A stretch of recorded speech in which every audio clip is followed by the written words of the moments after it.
আমার স্নেহের দশম শ্রেণীর ছাত্রছাত্রীরা, আজকে আমি তোমাদের সেকেন্ড ইউনিট টেস্ট বাংলা বিষয়ে সহায়ক গ্রন্থ কোনি থেকে বেশ কয়েকটি সাজেস্টিভ প্রশ্ন তুলে ধরব, যেগুলি সেকেন্ড ইউনিট টেস্টের জন্য খুবই খুবই গুরুত্বপূর্ণ, অবশ্যই পরীক্ষায় আসবে। সেই সমস্ত প্রশ্নগুলো তোমাদের সামনে উপস্থাপন করব। প্রথম প্রশ্ন, ঘুমের মধ্যেই কোনির মুখ উজ্জ্বল হয়ে উঠল। কোনি কোথায় ঘুমিয়ে পড়েছিল?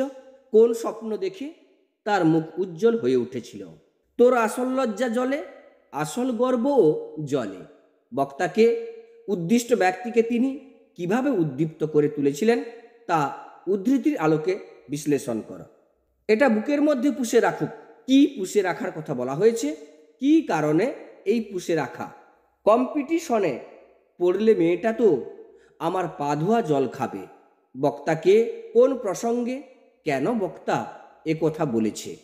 সোনার মেডেল ফেডেল কিছুই নয় রে, এগুলো এক একটি চাকতি মাত্র। কে কাকে এ কথা বলেছে? এই উক্তিটির মধ্য দিয়ে বক্তা কি বোঝাতে চেয়েছেন? যন্ত্রণার সঙ্গে পরিচয় না হলে, তাকে ব্যবহার করতে না শিখলে, লড়াই করে তাকে হারাতে না পারলে কোনোদিনই তুই উঠতে পারবি না। প্রসঙ্গ উল্লেখ করে উদ্ধৃতিটির তাৎপর্য বিশ্লেষণ করো।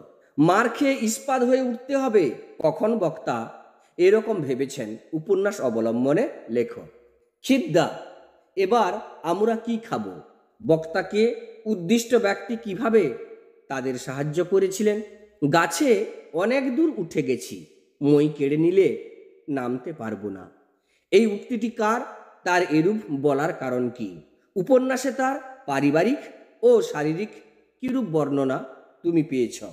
ক্ষিতিশৃঙ্গ কোনিকে সাঁতারে চ্যাম্পিয়ন করানোর জন্য যে কঠোর অনুশীলনের ব্যবস্থা করেছিলেন তার পরিচয় দাও। সাঁতারু অনেক বড় সেনাপতির থেকে উক্তিটি কার? তার এরূপ উক্তির কারণ কি তা বিশ্লেষণ করো। যন্ত্রণা আর সময় তোর অপোনেন্ট, ও দুটোকে আলাদা করা যায় না। কার প্রতি এই উক্তি? বক্তার এরূপ মন্তব্যের কারণ কি? ট্যালেন্ট ঈশ্বরের দান। ট্যালেন্ট কি? ট্যালেন্ট সম্পর্কে ক্ষিতীশের মতামত কি ছিল?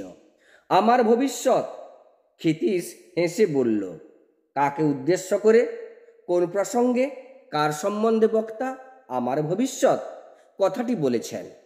উদ্ধৃতাংশটির মধ্য দিয়ে বক্তার কোন ধরনের মানসিকতার পরিচয় পাওয়া যায়?